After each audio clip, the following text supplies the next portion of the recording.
Hello everyone, it's Shane Kanto, your Wasteland reviewer, and I'm here to review the new romantic comedy Happiness for Beginners, and this is from writer-director Vicky White, and is coming your way on Netflix. And this stars Ellie Kemper as Helen, who's dealing with a divorce from, a marriage that was probably doomed from the start. And as we see her actual wedding, and her husband dancing with a whole bunch of other women at the wedding. So, you know what? Probably wasn't going to work out. And Helen has her Gigi, played by Blythe Danner, and has her brother, who's kind of a bit of a mess, whose best friend seems to be around a lot, played by Luke Grimes, Jake.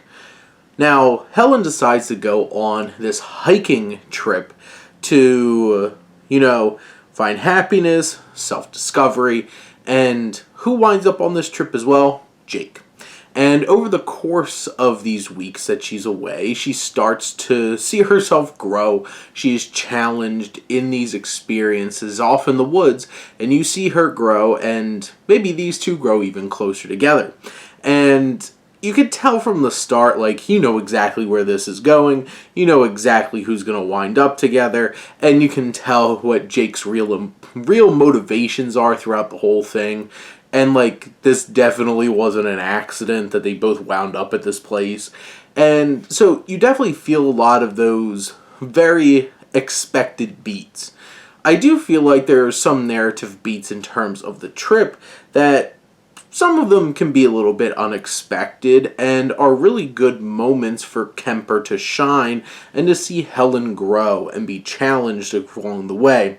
I do feel like more of this film works as a self-discovery kind of comedy, but drama of seeing Helen trying to figure out who she is again.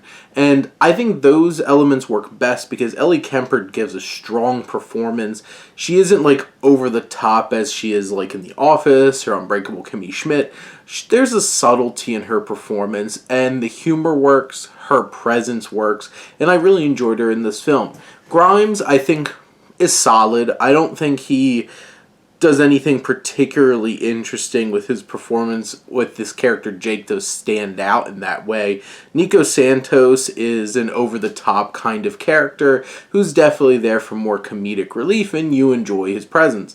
There's a couple of characters here, though, that are so insufferable and horrible that they're so one-note to be antagonistic to Helen, and for a vast majority of the movie, they just are unbearable to see on screen. They do have their moments where they start to turn around and you see some layers, which honestly is why there's elements of the later second act into the third act that I liked better than most of this film, and that was one of them.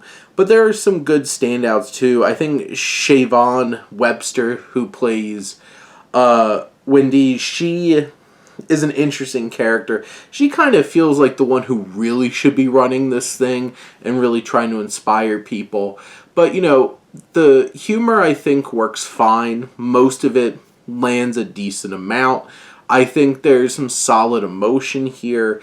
And I think the film does work a little bit better as a light kind of drama than, this romantic comedy. But when it's really leaning into Helen and giving Kemper time to shine, this film shines. I enjoyed it. I thought this was a fine little rom-com that you can find there right on Netflix. This isn't going to blow you away. It's not going to reinvent the wheel. But it's something that has its elements that work. And in the end, I think is a rock-solid, satisfying little experience. But those are my thoughts on Happiness for Beginners. Let me know what you think. Let's talk some movies. But thank you as always for tuning in and supporting your Wasteland reviewer.